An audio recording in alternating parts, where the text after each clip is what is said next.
Yolanda Cade. How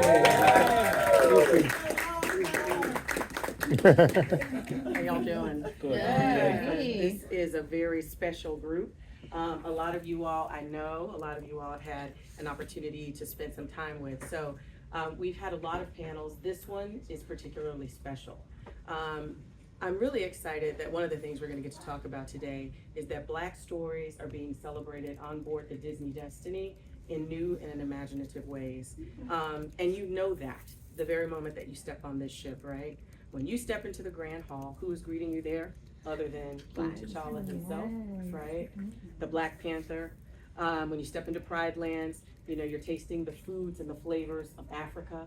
And if you saw Disney's Hercules last night, if that didn't make your heart sing, just the incredible tale of heroism, the incredible voices, just the power, the talent, and the incredible storytelling, such great representation all over the ship. And so we're super excited to talk to you a little bit more about that today.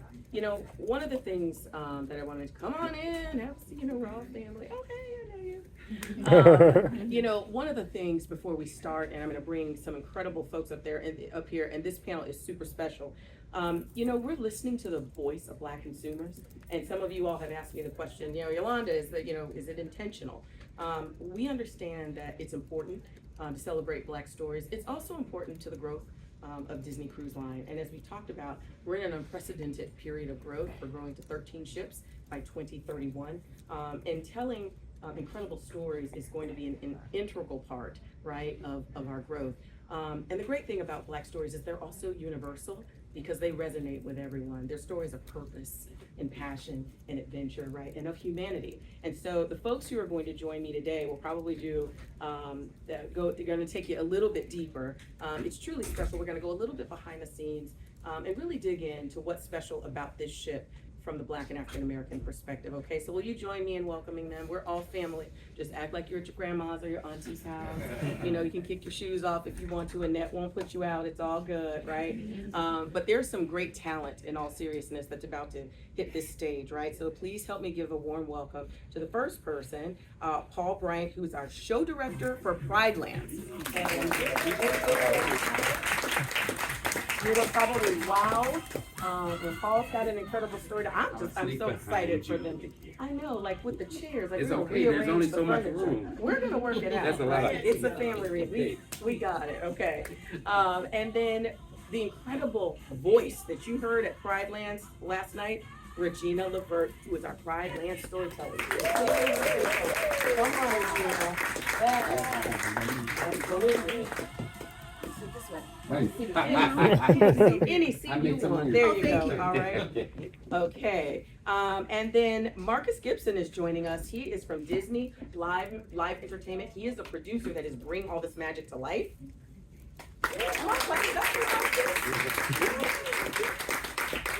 And all the vibes as well. I'm in the middle, okay. And then we have a very special treat for you. I know you won't recognize this guy at all. Hercules himself, Corey Bradford. Come on, Corey. Okay, you know I have to do it. Hercules. Hercules, right?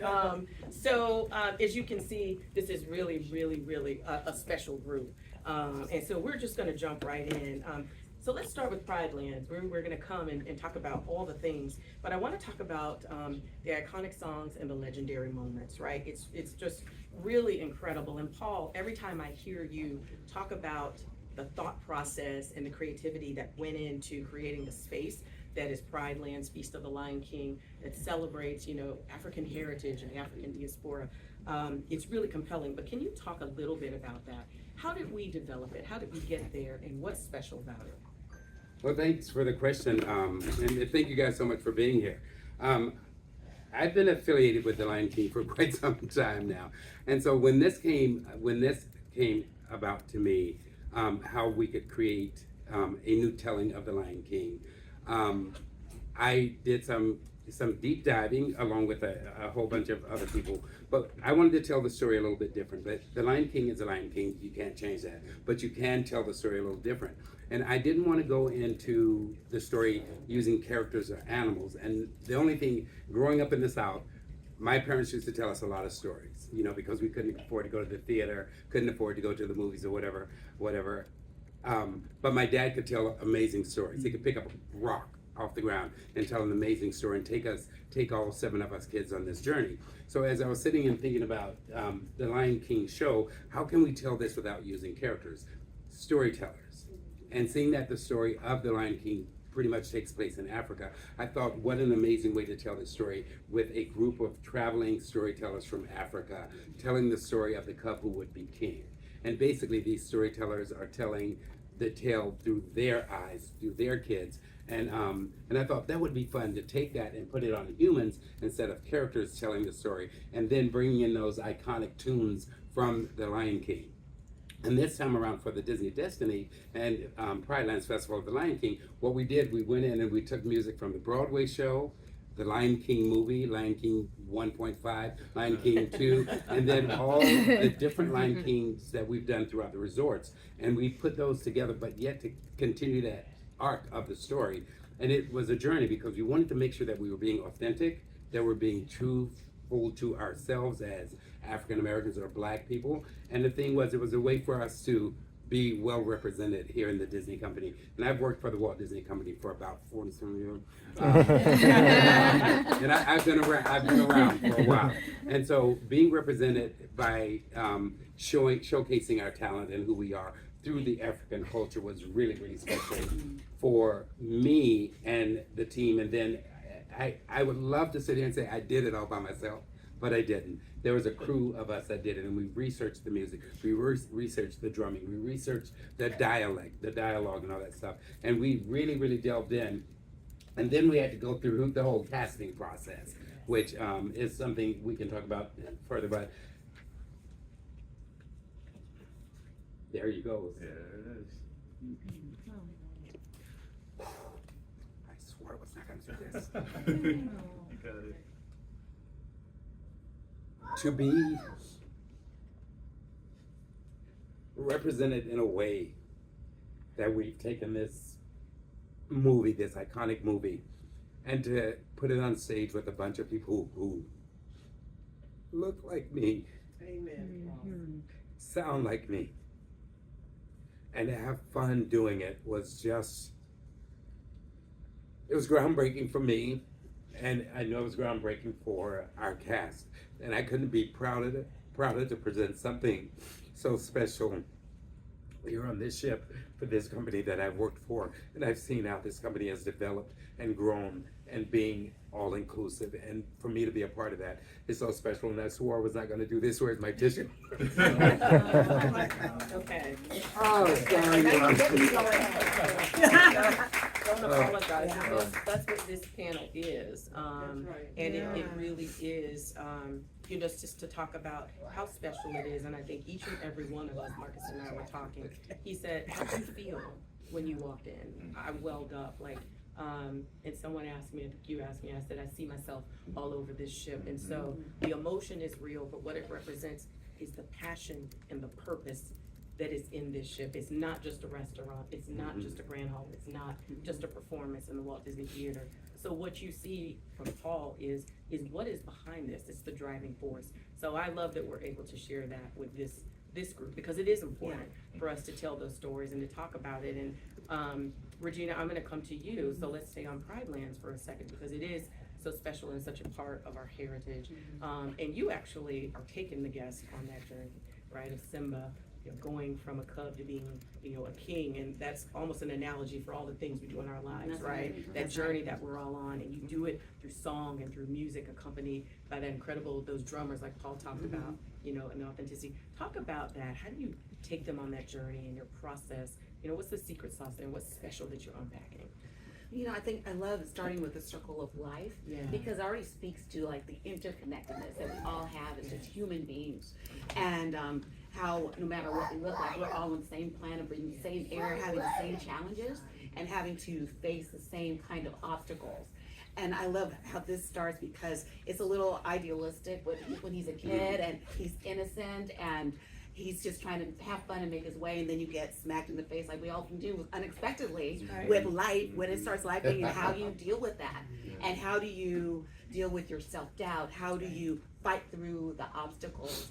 And I think all of the songs kind of lend themselves to that journey the way they are presented in the show. And I love that they are from the different properties, from the Broadway show, from the movies, all of that, because they're different properties, but they all have the same theme, you know, and so it's told in different ways. We always come back to the heart of the matter, which is what we do, and do it in 3 acts, which is, it ends up being, Three acts. 3 acts, with maybe a total time of like singing and talking and maybe 25 If you put it all minutes. together, it's like maybe 27 minutes and 13 seconds. Kinda- of It's like so much more, Yeah, right? just kind of distilled it down Yes. to the moments that can get you where you need to go in that period of time. And it's the music is so incredible. The lyrics resonate with everyone because that's we all go through. We all face it, you know.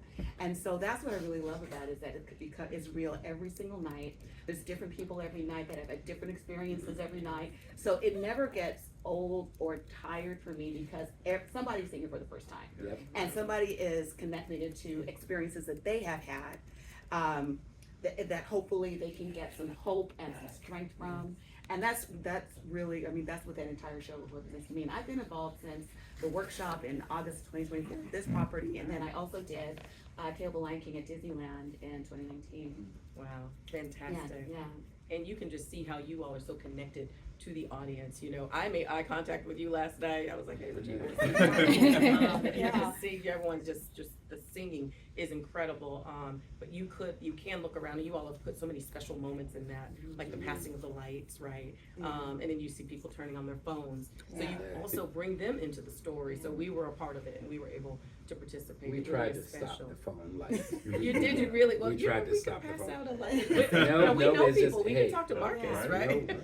It's all good. It's all They're good. in it, let them stay there, but it was just like, don't Yes. ruin my light moment. Don't, okay. I heard it. Now, don't hurt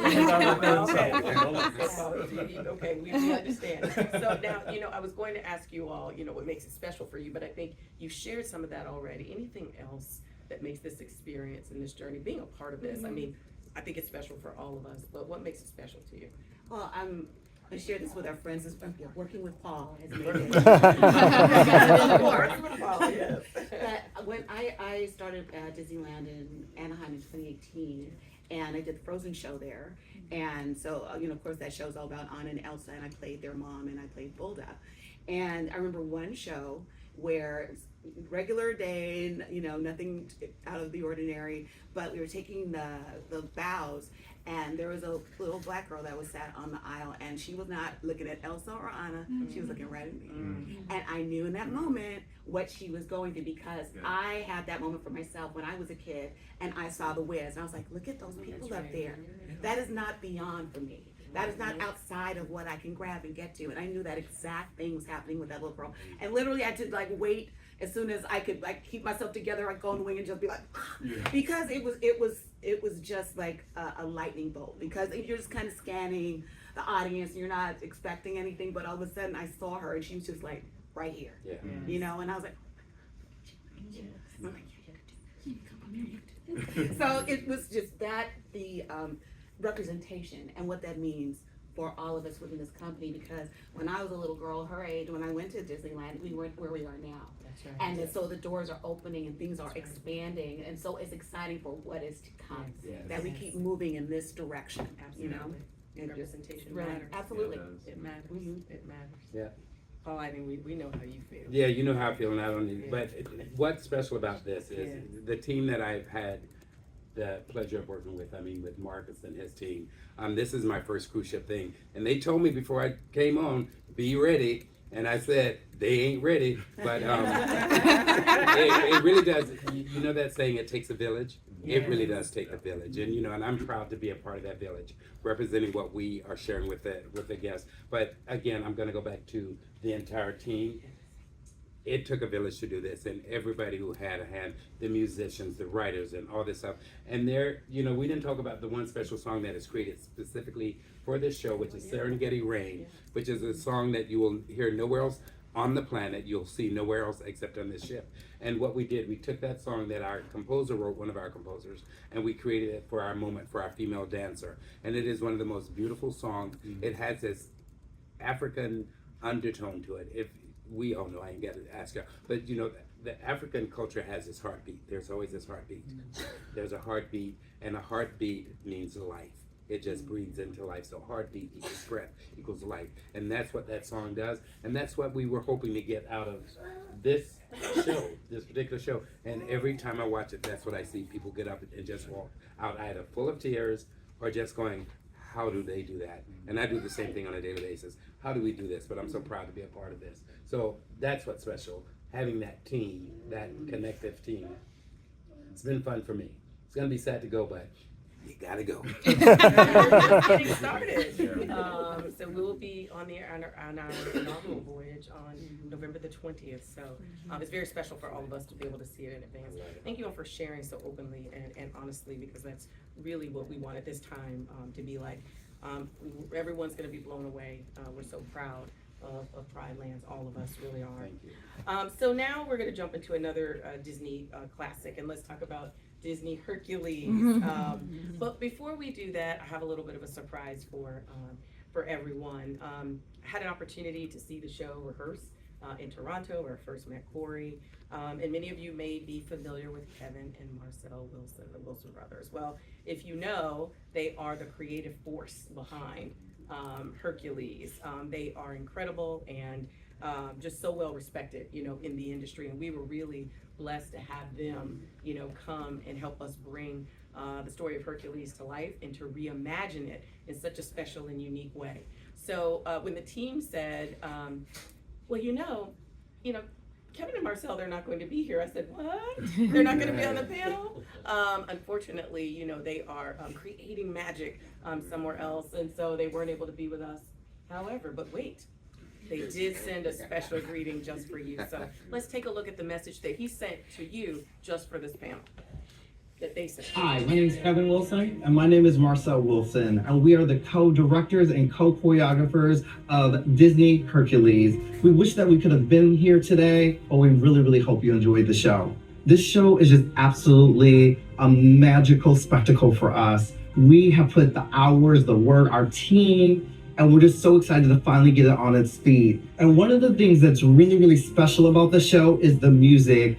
You know, I feel like it's a driving force of the show. Kevin and I both grew up in Rockford, Illinois, going to church, singing in the choir, and gospel music was such a part of our life that it's just so beautiful just to see it come to Hercules. And that's been one of my favorite things about the show is the music, where it's really inspirational and the cultural diversity to bring something, as this being such an iconic film, and to be one of the first times that we hear gospel music. And as you can see in our show, we have different styles that are culturally driven. So it's really nice to be able to bring a fresh sense to music, but the groundbreaking essence of what the show originally and the film was originally developed, that is what I think has been the driving force for both of us. And although we can't be there, being there in spirit, we want to make sure that you understand this journey has been so special for us. It's been a long road, but seeing the energy, and hopefully you feel the same way seeing this show. We love the music, we love the set design. We definitely wanted to stick with the story of Hercules, which we all love so much, but present it in a way that was really special to us. It had a different look, it had a different aesthetic, but the music, once again, and the choreography, the staging, the costuming, we wanted to elevate it and bring it into this modern day and age for kids and for adults that know the story so much. The cast has been so amazing and so open to this process. So for them to go on the ride with us, to be present with us, to bring their talent to the show and their professionalism, we couldn't be more grateful. This cast has been so special, and this will definitely be a show for the books for us.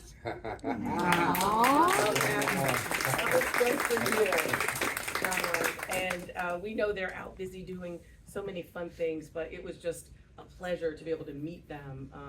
You know, just incredible talent. And so, Corey, we're going to come to you. And I think the first question is, how was it to, what was the experience like to be able to work with the Wilson brothers? I mean, such a talent, such a unique spin on this. What was that whole journey and experience like for you?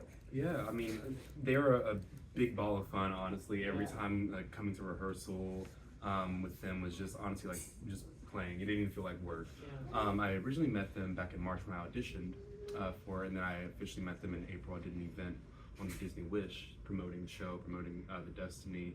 And I knew from then, you know, how big their vision was. They told me a bit of an insight just on how they were choosing to tell this story that we all know and love and we grew up with. And from then I was like, it really feels like, not to like, no pun intended, like I was destined to be a part of this whole thing, this whole project. Even, you know, in the slightest, I would have been like, okay, life made, but you know, there was more, which, you know, now I get to portray this role of Hercules, but their work ethic, them, you know, wanting their vision executed in a way that uplifted the audience, you know, and not only the audience, but like we on stage feel that too, you know. We felt it when we originally had this table read, and when we put it on its feet for the first time, and now, you know, like last night. And so it's been really, really rewarding, and probably, you know, like they said, you know, it's in the books for me of working with a team like that who looks like me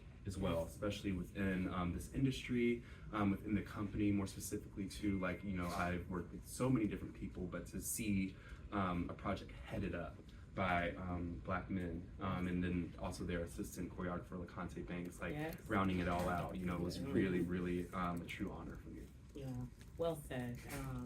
It really just moving and so powerful. So let's talk about this iconic character, right? You all saw Hercules last night. It was amazing. Like, pass me a tambourine. But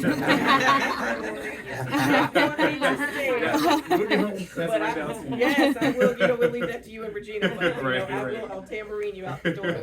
I'll say, you know, like they tell us that in the South, the church, you know, you just have to be ready all the time. But you know, Hercules really is one of the most iconic Disney characters.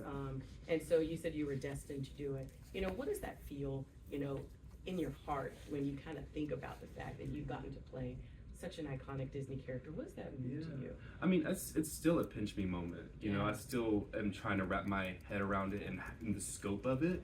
Yeah. I felt a big pull to do it. When I originally heard that Hercules was even coming to the fleet, I felt like almost convicted to be like, I want to be a part of this, like I said earlier. And now to be able to portray this for the first time, it's allowed me to tell my story through Hercules' story. Paul, I'm a crier too, all right now. But you know, you are given these gifts in life, and you're told to use them. You know, my grandma, she grew up in the church. She played the organ, and she used her gift, and I've seen my whole family use their gifts to uplift other people and to serve. And you know, there are times where you feel like, oh, am I supposed to be doing this? You have doubts, you have these fears, you're being told no because of maybe, you know, what you look like, who you are just at your core. And if anything, the story of Hercules, even before this production ever came about, before you put a color to it, it is about believing in yourself and saying yes to yourself while everyone else could say no to you. And I know we can all relate to that in our own way. And so now, you know, before I go out on stage, I make sure, you know, I say, Corey, let's root this in our truth. Let's you know, don't shy away from the emotion of the story and what I'm feeling in that moment, and being able to just, you know, kind of show a bit of myself. Hopefully that puts a mirror up to the audience and saying you can leave and be yourself and go out, and hopefully you can go further than you think you can. Wow, Go the that is distance. amazing. That's so powerful, right? I'm sorry, you can clap. Yeah. So powerful. And isn't it a blessing when a job is not just a job, but it's part of your mission and your journey, right? And you get to have such impact, which all of you are doing. And so, Corey, I'm going to stay with you for a moment. You know, we can't not talk about the music. Yes. It's so incredible. So talk about, you were a big part of this journey as they were selecting the music, right? You know, special selections that were added. Talk a little bit about the journey and why the music is so special and how that was created, how that process rolled out. Yeah, well, I mean, I grew up with gospel since that's probably the first genre of music I ever listened to. You know, Almost, R&B, yeah. R&B, jazz. Yeah. I come from a big musical family, and so that's rooted in my, you know, in my bloodline and in what I know. And so I feel like if I didn't have music, I would just be a completely different person. I wouldn't even be sitting here today. And so that styling in this show, I mean, it's gospel, it's R&B, it has pop influence too, and it really speaks back to our roots, to our culture, to us being pioneers in those genres of music.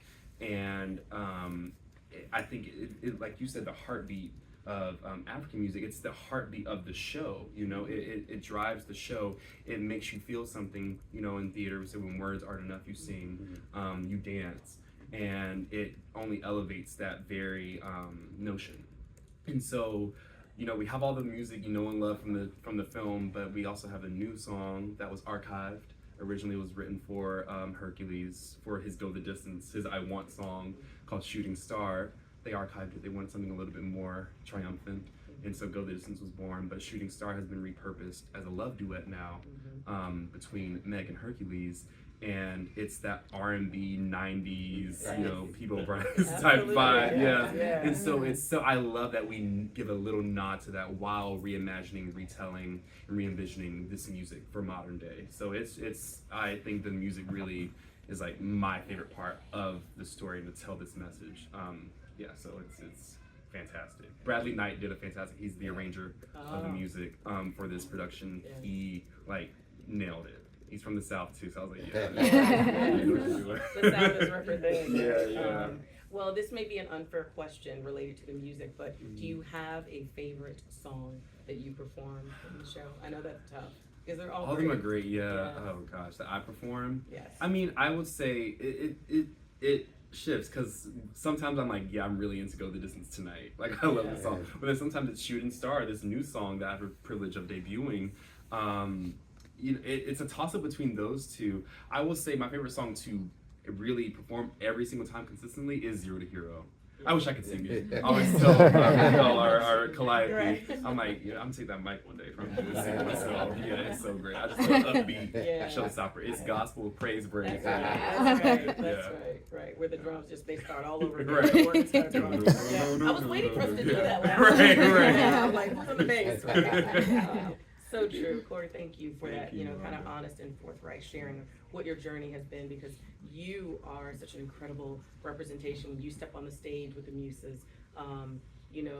What you are delivering and your presence there speaks even before you all open your mouth. Thank you so much. And you've represented it so well. So we're so excited, thrilled to have you. And I know you have a show and rehearsal, so thank you for making time.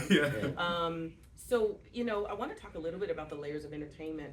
Paul and Regina, you touched on that, and you touched on it a little bit too. There's a process, for bringing theater and dining, all of these experiences together. So, Marcus, I'm going to come to you. I love the way that you talk about how you sort of wrap, kind of the wrapping with the ship around all of, kind of these great moments that our other panelists are delivering. So, I'm wondering if you can talk a little bit about the unique theme, kind of going back to heroes and villains. When you think about the onboard entertainment and how you're bringing that to life in unique ways, some of them are very special. How are you sort of wrapping around this whole experience with this, curated entertainment that you've not delivered before, and you're doing that in a new way? Can you unpack some of that? Absolutely. First off, it's going to be hard to follow. I know, Everything right? that just happened. But you guys, everybody here is absolutely amazing. And this is what we're working with, right? On the front of the ship, we have Hercules. On the back of the ship, we have Lion King. And we have to fill in all the dots in between, right? And Disney is an amazing place to do that. Disney Cruise Line, because we truly immerse everybody inside of the story that we're trying to tell, right? From where you sleep to where you eat and play, you are fully immersed in any story that we are looking to tell. And on this ship, it was heroes and villains. We leapt at that opportunity. We were like, absolutely, heroes and villains is like one of the greatest motifs that you can ever put on a ship. And then you throw in the element of destiny. So you get to really play with what it is to be a hero, what it is to be a villain, whose story are you truly trying to tell? So that was our guiding star when it came to creating everything that we had on the ship. We went all different places, right? We ideated for months. Kelly was there with me in the process for so long, and we finally landed on the stories that we truly wanted to tell. And it was really wasn't until we tied into the heartbeat of what the ship was until those stories started to make sense for us, right? So it's, I will say a lot of people talk about representation, but here we are truly doing it, right? And to be a part of that process, I grew up reading comic books. I grew up loving Disney films, and to bring those stories to life, 20 years ago, you could have never told me I would be putting a Black Panther show on the ship, ever. I would have been like, yeah, you crazy, that's never gonna happen. And then you walk into this beautiful grand hall and you're just like, dude, it's here, it's happening, right? And just to be a part of that, to be a part of this panel, to be able to represent our culture the way that we're able to represent it, it's truly a special moment for everyone here. And thank you for how you're helping, aiding and bringing that to life. You know, one of the things I want to highlight, talk about heroes and villains, and the villains who they like to say they're misunderstood heroes. I always say that because I think it's kind of funny because it's in their own mind. Everybody's a hero. Yeah, Right. they're misunderstood heroes. But you know, as someone with Louisiana roots, I love that Dr. Facilier, you know, has a very special place, you know, on this ship from an entertainment perspective. Can you just talk a little bit about kind of the special role we've given him? Absolutely. Yeah. From the second we started talking about villains on the ship, Dr. Facilier jumped up to the top of the list. And doing Dr. Facilier, we knew we had to represent his spotlight. We needed to give everybody an opportunity to step into his spotlight. And there were many different iterations of what that was. And we finally settled on this really small, unknown room on the ship that nobody knew about. We actually knew about it because we ideated on this room on the Disney Wish. That's where we came up with all of these ideas and concepts. And we're like, man, it'd be really cool to put something in here. Facilier's spotlight, there you go. And we were able to create these small, intimate moments where even if you walk in with a group of 10, he connects with everybody in that room, right? And he pulls off this magic trick within the room in front of everybody. Nobody knows how it's done. And it's just phenomenal to be a part of. We were very careful with the character because he can be a tricky character to work with.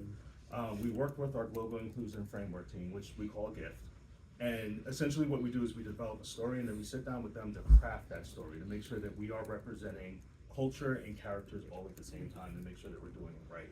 And we really fine-tuned the process that we did for this show. Can't tell you much about it, you can't film it, you can't take pictures of it, so it just has to be that moment that you experience in and of itself. And I'm sure you saw the line for it when you were walking in, it's very popular. Well, I haven't been yet, so we're all gonna go after that. But we think it's really cool and differentiated, right? And part of the Disney difference, and you know, a cool piece to pull out of the Disney library. There's so many more stories to tell. Okay, so our panelists, I know you all have lots of things to do around the ship, but if you indulge me with one last question. So we cannot leave this panel, you know, with a theme of heroes and villains without me asking you the obvious question. You know, favorite hero or favorite villain? Who do you have? Oh, that is so unfair. I know. So It's many. it's just tough, And which right? side am I gonna choose? I know. Are you going hero? Are you going villain? Okay, I know what I'm gonna do. Yep. Well, who Yeah. do you got, Corey? Because I play a hero, I'm gonna go villain. Yes. Because I stay on that side. I'm probably gonna say Ursula. Oh, Honestly, I just like her song. Yeah. Yes. Sorry, Rachita. Okay. All right. Well, you can both. be Yes, hero. I know, That's that's fine. Okay, we'll be Let's team. do We'll be Sierra. Blossom and Jetson. Let's do- And you both sing. That's perfect. Yes, I love Ursula. Okay. Yeah, All talk right. about misunderstood hero. That she is her right there. Yeah. I You know, agree. I just go for agree. what she wants. That's She right. tried to make a decent trade. You just Ariel's don't get it. fault. My princess. Exactly. Yeah, I think mine, because I had the pleasure of working with this amazing woman many years ago. Yes, I'm that old. Eartha Kitt as Wow. Yzma. Okay, yeah. I absolutely love her because knowing who Eartha Kitt is and Yes. who was, God rest her soul. But Yzma's the bomb. Yeah. She's so classy yet so evil. All right, Marcus. Stepping outside of Disney, I would say Wolverine. Okay. Wolverine has always been my favorite hero because he's fiercely loyal, relentless for those that he protects and looks out for, and he's got adamantium claws. I mean, who doesn't want claws, Right? And self-healing. Like Like, it's it. just, Yeah. that's always like when I was drawing as a kid, I Yeah. would always draw that character. thank you all for sharing. I will just tell you my favorite hero is Mulan, and often I tell people it was one of the very first diverse Disney characters, but I love her story of family and devotion and loyalty. And as a warrior, she is fierce in the world, but also soft and loving, and follows her passion, her purpose, and her destiny. Right? Can we? Okay, you see what I did there?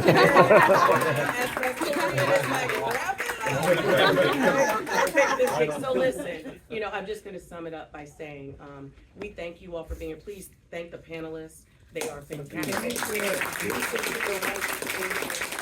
you for being here and joining us on this fantastic voyage, as I have been calling it. I think that should be our playoff music. But we hope that you see that authenticity, passion, talent, purpose, incredible stories, and just legendary experiences exist on board the Disney Destiny. And we appreciate you taking your time and bringing yourself and your families to experience it with us. So thank you so much. We hope you learned a little bit more about how much this means to us and how special this ship is. So thank you all for being here. Thanks for having us.